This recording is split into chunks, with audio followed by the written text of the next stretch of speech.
menggunakan kata kebangkitan. Karena itu menjadi Partai Kebangkitan Bangsa, PKB. Sebelum itu beberapa bulan, hampir setahun, ada orang perempuan buta huruf bilang pada saya, "Yai, saya kok mimpi apa, Bu? Saya mimpi sampean," bahasa Jawa ini, "damel pil KB." Damel pil KB. Nah, saya bingung. Damel itu bahasa Jawa bisa membuat, gawe, bisa memakai, nggawe. Nah ini, jadi saya itu bingung yang mana. Saya bilang, "Bu, saya ini tidak bisa membuat pil KB karena tidak punya pabrik obat. Juga saya tidak pakai pil KB, wong sudah tua, anaknya banyak, sudah 4, terus gede-gede KB malah duwe putu barang." Waktu itu anak saya baru kawin, kita lagi punya cucu. Lah nggak tahu, pokoknya saya mimpinya begitu. Ya sudahlah, kadar mimpi ya. Nah, itu akhirnya waktu disuruh buat PKB, cocok-cocokan namanya disetujui PKB, saya tertawa sendiri. Oh, ini toh yang dimaksudkan pil KB dulu itu. Nah ini ya, alhamdulillah dengan cepat PKB menjadi besar dan sekarang menjadi dari sudut jumlah pemilih menjadi partai ketiga terbesar di Indonesia. Ini pun sebenarnya ya karena pemilihnya itu tidak benar. Loh, pemilihnya tidak benar gimana? Iya, baru dihitung 60% suara oleh Komisi Pemilihan Umum KPU di bawah pimpinan Bapak Rudini. Lalu Pak Habibie sudah membuat SK, surat keputusan Presiden tentang susunan DPR MPR, komposisi DPR MPR, baru 60 suara. Nah, sing guru dihitung, sing desa-desa sing umumnya ya nyoblos PKB. Karena itu kita menanyakan hal itu kepada Mahkamah Agung, tapi sampai sekarang belum dijawab. Begitu juga ketika pada tanggal 21 Juli 2001 saya berkirim surat kepada Mahkamah Agung, yaitu melakukan 21 Juli 2001 melakukan pengumuman keadaan darurat. Maka saya tanyakan beberapa hari kemudian kepada Mahkamah Agung, apa tindakan saya itu sesuai Undang-Undang Dasar apa tidak. Karena apa? Waktu itu tanpa ada landasan hukum, Megawati Soekarno Putri ngundangi orang datang ke rumahnya di Kebagusan di Pasar Minggu untuk memanggil sidang istimewa MPR tanpa sebab. Nah, ini menurut penafsiran saya melanggar Undang-Undang Dasar.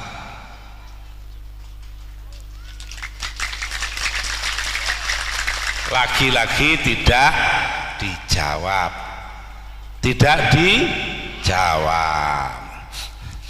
Kemudian saya kirim surat.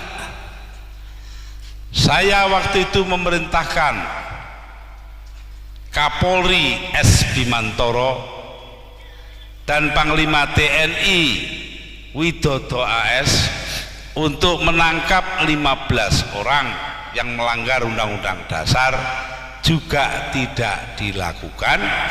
Padahal Presiden yang merintah. Apa ini melakukan tindakan insubordinasi, melanggar perintah apa tidak? juga tidak dijawab. Ini 3 sudah pelanggaran konstitusi. Datang yang keempat, yaitu pemerintah sekarang menaikkan harga BBM. Ini sebenarnya kalau penafsiran saya, menaikkan harga tanpa menaikkan pendapatan itu artinya melanggar konstitusi. Mengapa demikian? Karena konstitusi atau undang-undang dasar kita menyatakan negara harus memenuhi kebutuhan hidup orang banyak. Di dalam undang-undang dasar kita disebutkan memenuhi hajat hidup orang banyak. Nah, kalau naikkan harga tanpa menaikkan pendapatan artinya melanggar undang-undang dasar. Yang kelima, pemerintah mengadakan divestasi Indosat, menjual Indosat kepada pihak lain.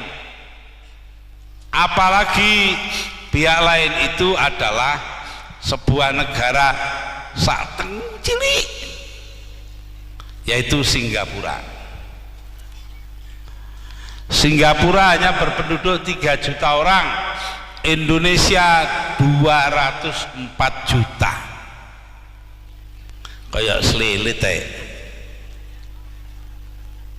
Nah, dibuatlah sebuah perusahaan di sana namanya Singapore Technology and Telecommunication, STT. 50% sahamnya pemerintah Singapura, 50% free tax dari Israel.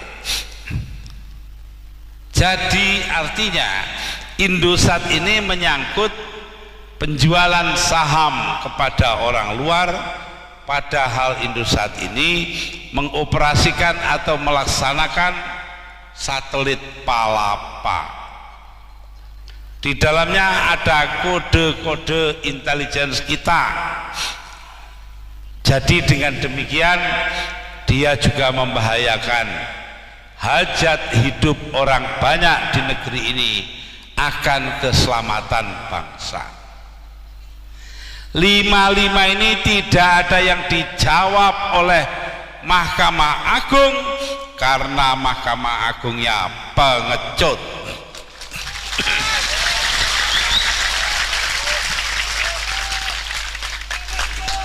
Saya tidak ngompori orang, saya hanya supaya Anda semua tahu akan hal ini, itu saja. Buktinya kalau terjadi pelanggaran konstitusi, saya bicara begini sudah 1,5 tahun lamanya, sudah diterbitkan sebuah buku mengenai apa itu maklumat keadaan darurat. Sudah berbulan-bulan yang lalu buku itu sudah habis, sekarang dicetak kedua. Tetap tidak ada yang berani membawa saya ke pengadilan. Oh iya, kalau betul kan dibawa ke pengadilan toh.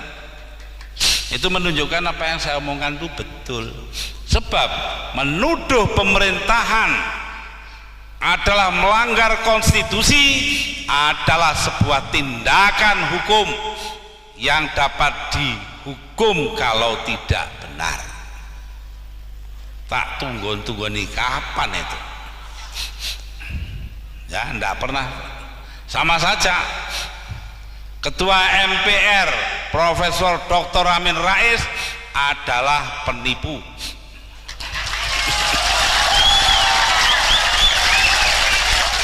Ini ke 52 kalinya saya bicara di muka umum. Tak tunggu nih, bener gak ini? Yang menentukan benar tidaknya pengadilan. Saya tunggu, berani tidak membawa saya ke pengadilan? Sampai hari ini tidak berani. Mengapa? saya berani mengatakan demikian.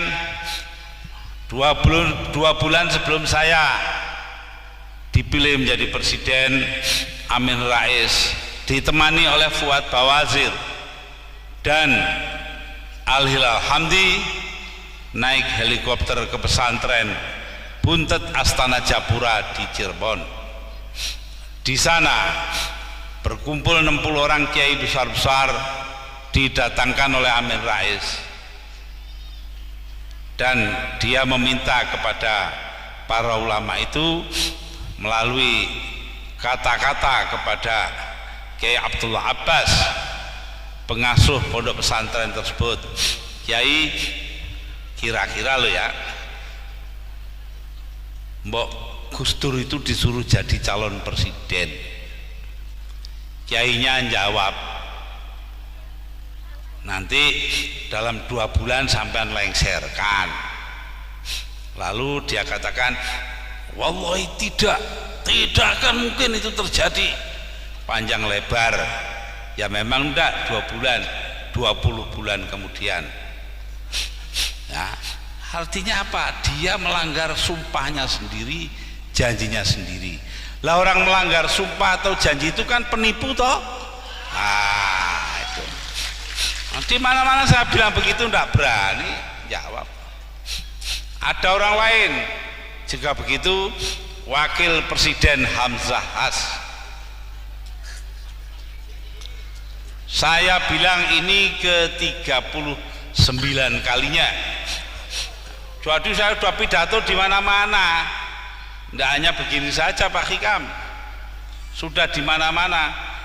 39 kali saya mengatakan bahwa Pak Hamzah Has berada di belakang teroris.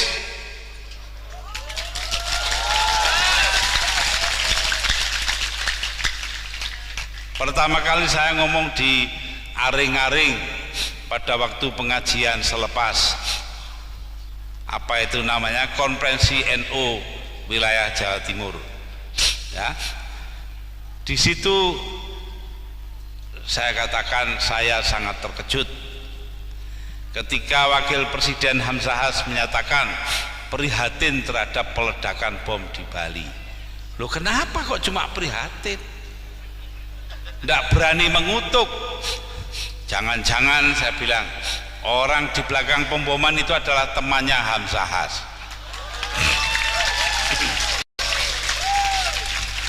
Sampai sekarang saya tunggu-tunggu, tidak berani membawa ke pengadilan. Mustahil dia tidak dengar, dia mesti dengar. Yang ini pun dia dengar.